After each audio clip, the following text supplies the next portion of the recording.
Moi, je crois que il faut absolument cesser euh, de penser en termes de nord-sud, blanc-noir. Et c'est le Mali, dans sa globalité, qui a appliqué des politiques économiques assassines. Et les jeunes du Nord ont souffert et souffrent du chômage. Et la quasi-totalité des jeunes qui sont aujourd'hui embarqués dans cette guerre, qui vont tuer ou se faire tuer, sont des chômeurs, des affamés, des candidats à l'immigration. Et eux, la plupart des jeunes du Nord ont émigré vers la Libye. Et le régime de Kadhafi tombe. Bon, ils reviennent, mais avec armes et bagages, dans l'intention, en croyant que la séparation est une solution à leurs maux. Mais ceux du Sud émigrent, ils ne cherchaient. Tous les jeunes Maliens seraient partis s'ils avaient des visas. Ils partent pourquoi? Parce qu'il n'y a pas d'alternative, il n'y a pas d'issue. Et à la situation dramatique que nous traversons. Donc moi je crois qu'il faut reconnaître qu'il y a des problèmes au nord, aggravés par la distance, l'immensité du territoire. Et il y a des spécificités au nord qui aggravent les maux du Mali. Mais le sud n'en est pas moins explosif. Ce que je dis et que je ne cesse de répéter, est parfaitement entendu par les autorités de la transition. Ils savent très bien que ils ne pourront pas continuer à renforcer des politiques néolibérales qui consistent seulement à brader nos richesses et à ouvrir nos portes à des investisseurs qui rapatrient le profit, mis à part la petite minorité les nouveaux riches. Donc ils savent très bien ce dont je parle. Mais je crois que ça ne les intéresse pas.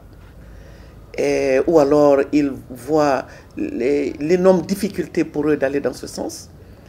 Et parce que les sanctions économiques qui nous ont été imposées, ce n'est pas pour rien. Et ce n'est pas spécifique au Mali. Et les dominants tiennent aujourd'hui, ont entre leurs mains l'arme du financement. Et les dominants veulent aujourd'hui substituer au développement durable, endogène, tout ce que nous voulons. Ils veulent aujourd'hui faire de la sécurité le problème numéro 1 de nos pays. Ils prétendent qu'il n'y a pas de développement sans sécurité.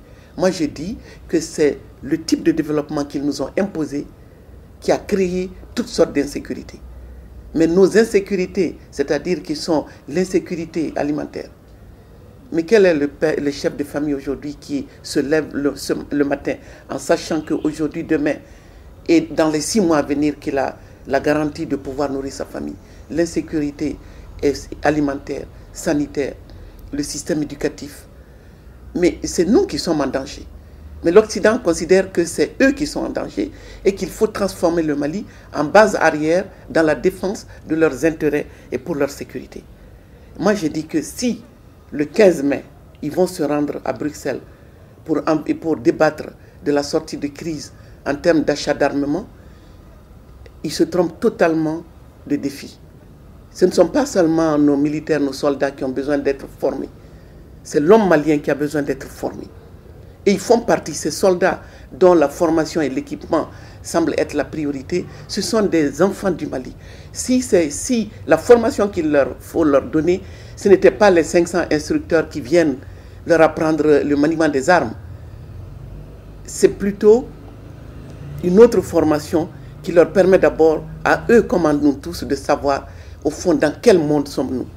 Où en est le Mali aujourd'hui, dans le cadre d'une mondialisation prétendument vertueuse, mais destructrice et meurtrière, parce qu'elle tourne à la guerre aujourd'hui.